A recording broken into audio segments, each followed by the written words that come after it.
আসসালামু আলাইকুম প্রিয় শিক্ষার্থীরা। এতদিন আমি তোমাদের মেডিকেল ভার্সিটি সহ বিভিন্ন কোশ্চেন ব্যাংক সলভ করাইছি। আজকে তোমাদের কোশ্চেন ব্যাংক সলভ করাবো না, বরং কোশ্চেন ব্যাংক সলভ করা শিখাবো। আজকের এই ভিডিওতে আমি হাজার হাজার স্টুডেন্টকে মেন্টরিংয়ের অভিজ্ঞতা এবং বছরের পর বছর প্রশ্ন ব্যাংক অ্যানালাইসিসের অভিজ্ঞতা থেকে কৃষি প্রশ্ন ব্যাংকের বোটানি বিগত 20 বছরে অ্যানালাইসিস নিয়ে আসছি। বিগত 20 বছরে বোটানিতে, কৃষিতে কোন টপিকগুলো থেকে বছরের পর বছর প্রশ্ন আসছে এবং কোন টপিক থেকে প্রশ্ন মিস যাচ্ছেই না, সেই টপিকগুলোর এখানে সাজেশন নিয়ে আসছি। তো তুমি এই অ্যানালাইসিস দেখে বুঝতে পারবা যে তোমার বাকি সাবজেক্টগুলো কিভাবে অ্যানালাইসিস করা প্রয়োজন, এবং আমি চেষ্টা করব বাকি যে সাবজেক্টগুলো আছে সেগুলো অ্যানালাইসিস দেওয়ার জন্য।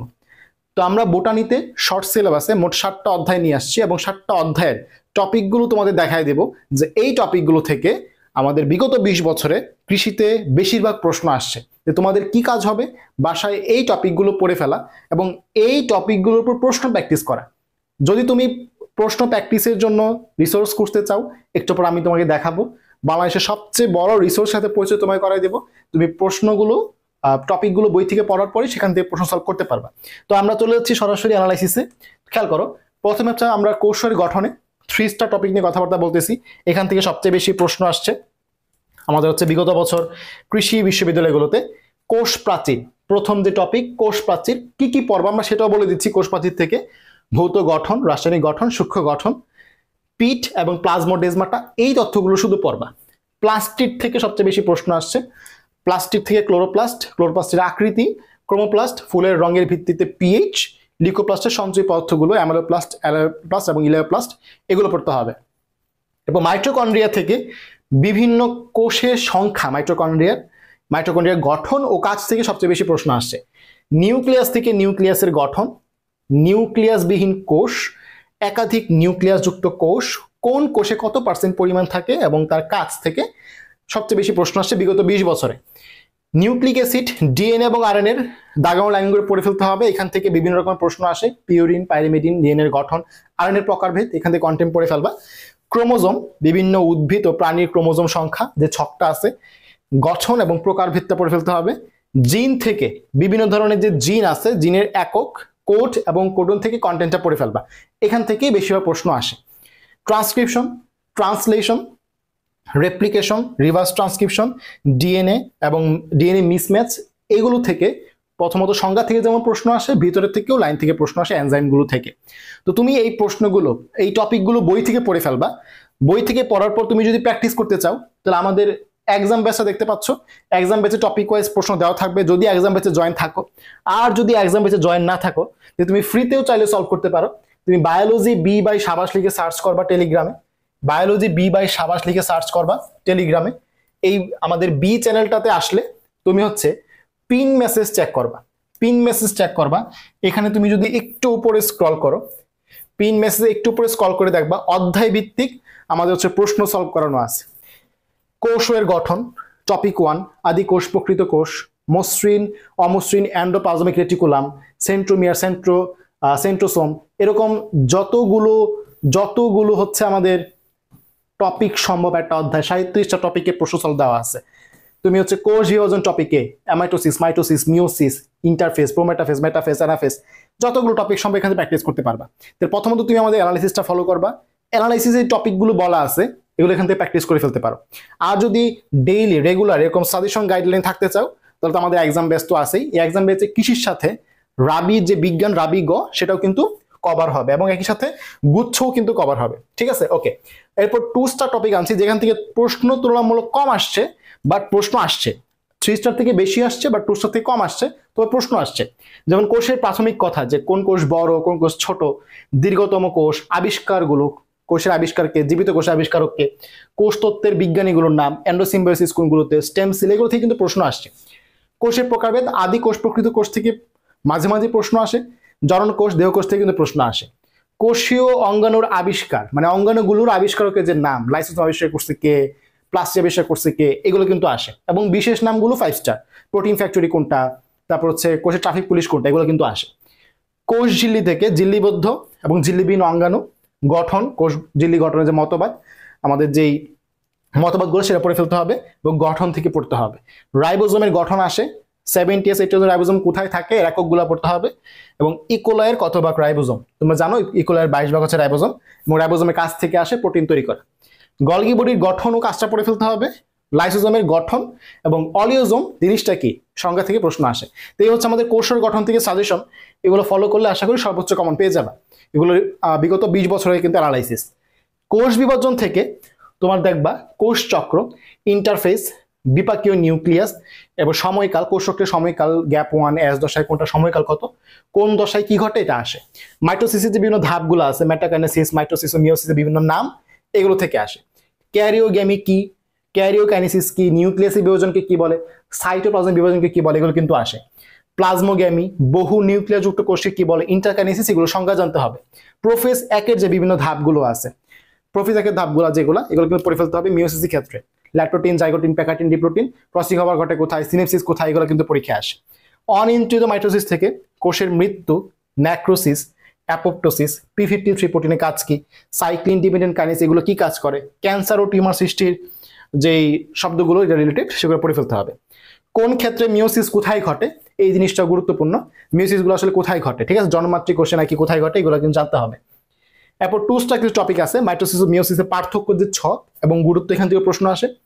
অ্যামাইটোসিস কোথায় ঘটে, বিভাজন ক্ষমতাবিহীন কোষ কোনগুলো, মানে কোনগুলো বিভাজন হয় না, বিজ্ঞানীদের নাম থেকেও প্রশ্ন আসে এবং ক্রসিং ওভার বিজ্ঞানী এবং এনজাইম থেকে প্রশ্ন আসে। এরপর আমরা হচ্ছে অণুজীব অধ্যায়টা আমাদের চলে যাব। অণুজীবের অ্যানালাইসিসে আমরা বিগত 20 বছরে দেখবো যে কোন কোন টপিক থেকে প্রশ্ন আসছে। ভাইরাস ও ব্যাকটেরিয়া থেকে সৃষ্ট রোগ 5 স্টার টপিক, ভাইরাস ও ব্যাকটেরিয়ার গুরুত্ব এবং ম্যালেরিয়ার জীবনচক্রের যে ধাপগুলো আছে এদের বৈশিষ্ট্যগুলো প্রশ্ন আসে, যেমন জ্বর হয় কোন ধাপে, যকৃতে কোনগুলো, আরবিসিতে কোনগুলো, এগুলো আসে। টুসটা কিছু টপিক আছে যেমন ম্যালেরিয়ার ইতিহাস বিজ্ঞানী থেকে, লক্ষণ, চিকিৎসা ও পরজীবীর যে ছক, কোনটির কারণে কোন ম্যালেরিয়া হয়, সুপ্তাবস্থায় কতক্ষণ পর পর জ্বর আসে, ছকটা কিন্তু আমাদের পড়তে হবে। এরপর কিছু 1 স্টার টপিক আছে যেখান থেকে প্রশ্ন একদমই কম আসে, বাট এটা গুরুত্বপূর্ণ, চলে আসতে পারে সামনে, মানে এগুলো সবসময় গুরুত্বপূর্ণ থাকে। যেমন ভাইরাসের যে আবিষ্কার, ভাইরাসের আবিষ্কার থেকে বিজ্ঞানী নাম আসে, ভাইরাসের গঠন ও বৈশিষ্ট্য থেকে আসে। এছাড়া কিছু উদাহরণ আছে, যেমন সবচেয়ে ছোট ভাইরাস, বড় ভাইরাস, কোনটির আবরণ আছে বা নেই, কোন ভাইরাসের আকৃতি কেমন, নিউক্লিক অ্যাসিডের ভিত্তিতে ডিএনএ ভাইরাস কোনটা, আরএনএ ভাইরাস কোনটা, ভিরিয়ন, ভিরয়েড, প্রিয়ন, এগুলো থেকে প্রশ্ন আসে। লিপো ভাইরাস, ইমার্জিং ভাইরাস, ঠিক আছে, এগুলো থেকে কিন্তু প্রশ্ন আসে। ব্যাকটেরিয়ার বৈশিষ্ট্য, শ্রেণীবিভাগ এবং সায়ানোব্যাকটেরিয়া থেকে কিন্তু প্রশ্ন দেখা যায়। বিজ্ঞানীর নাম তো এখানে বললাম যে বিজ্ঞানীর নামগুলো আসে। এরপর নগ্নবীজি, আবৃতবীজি অধ্যায় যদি দেখো, এখানে উদাহরণগুলো 5 স্টার, সকল উদাহরণ পড়তে হবে। এছাড়াও যদি বলি আলাদা করে, নগ্নবীজি উদ্ভিদ ও সাইকাস থেকে দাগানো লাইনগুলো পড়তে হবে, পুষ্পপত্র বিন্যাস, অমরা বিন্যাস, ফুল ও ফলের প্রকারভেদ পড়তে হবে, বিভিন্ন গোত্র যেমন মালভেসি ও পোয়েসি এর বৈশিষ্ট্য, বৈজ্ঞানিক নাম সহ উদাহরণ, একবীজপত্রী দ্বিবীজপত্রীর বৈশিষ্ট্য ছক পড়তে হবে, ঠিক আছে। আর 2 স্টার টপিক হচ্ছে আবৃতবীজ উদ্ভিদের বৈশিষ্ট্য ও বিভাগ, ঠিক আছে। নগ্নবীজিরা, আবৃতবীজি এবং আমাদের কিন্তু একসাথে পড়তে হবে, ঠিক আছে, পার্থক্যটা। টিস্যু ও টিস্যুতন্ত্র থেকে খেয়াল করে দেখবা স্থায়ী টিস্যু এবং হচ্ছে ভাজক টিস্যু, এদের বৈশিষ্ট্য এবং প্রকারভেদগুলো থেকে প্রশ্ন আসে, ঠিক আছে। এবং ভাস্কুলার টিস্যুর যে প্রকারভেদ এখান থেকে প্রশ্ন আসে। 2 স্টার টপিক হচ্ছে ভাজক টিস্যু এবং 3 স্টার টপিক হচ্ছে স্থায়ী টিস্যু। ত্বকীয় যে টিস্যুতন্ত্র আছে, অ্যাপিডার্মিসের গঠন, এর উদাহরণ, উপাঙ্গ, পত্ররন্ধ্র, হাইডাথোট, অ্যাপিব্লেমা, এগুলো সম্পর্কে পড়ে ফেলতে হবে।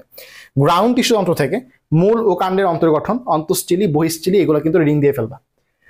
উদ্ভিদ সাহিত্য থেকে যদি বলি, আমরা উদ্ভিদ সাহিত্যতে 4টা টপিক আছে আমরা জানি, খনিজ লবণ পরিশোষণ, প্রচ্ছেদন, সালোকসংশ্লেষণ এবং শ্বসন। এর মধ্যে পানি ও খনিজ লবণ শোষণ থেকে বিভিন্ন সংখ্যাভিত্তিক যে তথ্য, যেমন কয়টা মৌল শোষিত হয় এগুলো জানতে হবে, কয়টা বায়ু থেকে, কয়টা মাটি থেকে, ম্যাক্রো মাইক্রো মৌলগুলো উদাহরণ, কোনটি দ্রুত কোনটি ধীরে শোষিত হয় এই প্রশ্ন বারবার আসে, কোনটি মাটি থেকে বায়ু থেকে মাত্র বললাম, কোন মৌল উদ্ভিদে কি কাজে লাগে, ঠিক আছে, সক্রিয় নিষ্ক্রিয় পরিশোষণ কোনগুলো, উদ্ভিদের শারীরবৃত্তীয় বিভিন্ন প্রক্রিয়া যেমন ইমবাইবেশন, টার্জিডিটি, এগুলোর সংজ্ঞা তোমাকে জানতে হবে, সংজ্ঞা থেকে প্রশ্ন আসে, ঠিক আছে। সালোক সংশ্লেষণ থেকে এই বিক্রিয়াটা জানবা, কারণ বিক্রিয়ার মধ্যে কোনটা কয় অনুরে জিজ্ঞেস করে। সালোক সংশ্লেষণের অঙ্গ অঙ্গানুস্থান থেকে প্রশ্ন আসে। ফটোসিস্টেম 1, ফটোসিস্টেম 2, চক্রীয় অচক্রীয় ফটোফসফোরিলেশন, ক্যালভিন চক্র, হ্যাচু স্ল্যাক চক্রের পার্থক্য, C3C4 উদ্ভিদের পার্থক্য, ক্যাম বিক্রিয়া কোন কোন উদ্ভিদে দেখা যায় দেখতে হবে। রঞ্জক পদার্থগুলো যেমন হচ্ছে আমাদের যেই ফাইকোয়েরিথ্রিন, তারপর জ্যান্থোফিল, এগুলো কালারগুলো জানতে হবে। থাইলাকয়েডে ইলেকট্রন ট্রান্সপোর্ট চেইনটা পড়ে ফেলতে হবে। অপটিমাম তাপমাত্রাগুলো খুব বেশি আসে। আমাদের সংশ্লেষণে অক্সিজেনের উৎস কি, পানি, এটা জানতে হবে। বিক্রিয়ার নাম যেটা, এবং ল অফ মিনিমাম এর বিজ্ঞানী, কোন আলোয় সংশ্লেষণ কম বা বেশি হয়, প্রভাবক এবং হচ্ছে ফটো রেসপিরেশন, এগুলো থেকে তুমি দাগাও লাইনগুলো পড়ে ফেলবা। এগুলো হচ্ছে মেইন যে টপিক যেখান থেকে প্রশ্ন আসছে। শ্বসন থেকে সবাত অবশ্বসনে কোন ধাপ কোথায় ঘটে? 1 নাম্বার। কাদের ক্ষেত্রে সবাত অবশ্বসন ঘটে? ওই প্রক্রিয়াগুলো অপর নাম কি? গ্লাইকোলাইসিসের যেই এনজাইমগুলো নামগুলো পড়ে ফেলতে হবে।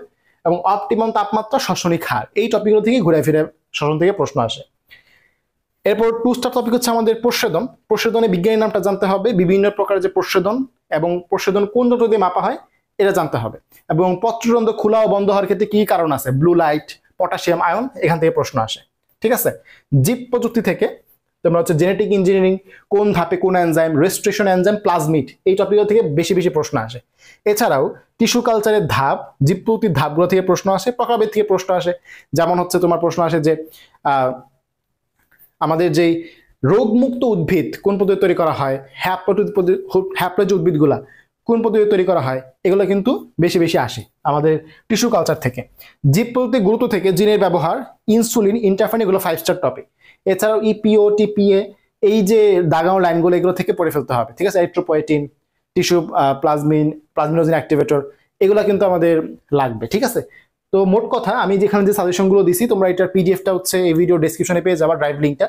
এই টপিকগুলো পড়বা, টপিকের প্রশ্ন সলভ করবা। আমাদের এক্সাম বেস যদি ভর্তি থাকো তাহলে তো প্রত্যেকটা সাবজেক্ট এরকম সাজেশন পাবাই। আর এইগুলোর প্রশ্ন সলভিং এর জন্য আমাদের টেলিগ্রাম চ্যানেলে হেল্প নিতে পারো, অবশ্যই কাজে আসবে ইনশাল্লাহ। দেখা হবে পরবর্তী একটা ভিডিওতে। সকলের জন্য শুভকামনা রইল। আসসালামু আলাইকুম।